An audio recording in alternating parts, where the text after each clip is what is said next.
Hit squads? We hate to say that. We hate to use that terminology, but that's certainly what it appears like.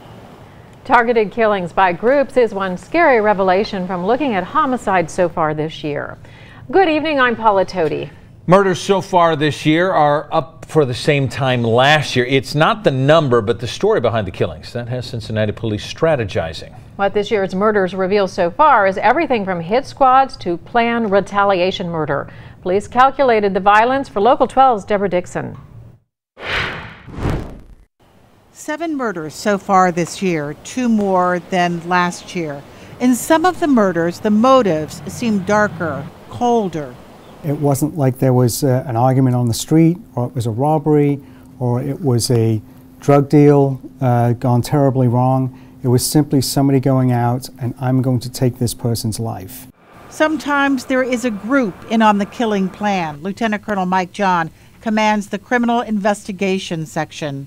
We do have groups, and this is part of our focus strategy, is to identify these groups, disrupt these groups, take these players out. And often this information is only brought to our attention when we start digging into these investigations. Those hit squads do exist.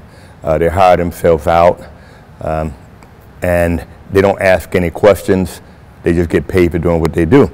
Pastor Peterson Mingo is one of the city's outreach workers who responds to homicide scenes. The outreach workers say there is something else going on. The police department is doing such a good job, some drug dealers are going out of business, so they're killing other drug dealers to get their supply. Some of the violence and some of the homicides come from people robbing other folks because they've got the product that this person needs to sell. Both men say often people know what's being planned, but they don't do anything. One call could save a life.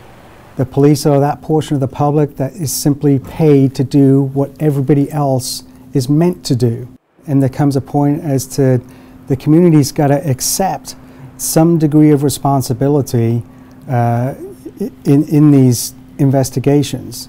Most of the time they're afraid because they've seen people and even heard of people in Cincinnati who've been killed for giving out information. Lieutenant Colonel John wonders, did someone know why 4 young people were out at 3 in the morning on Wednesday? What did they have planned when they stormed a gas station on Paddock Road? Hard-working father Anthony Harris stopped by after work. He was killed sitting in his car outside. Could one call have saved his life? Deborah Dixon, Local 12 News. Tips to police can always be called into the 24-hour Crime Stoppers hotline. That number is 513-352-3040.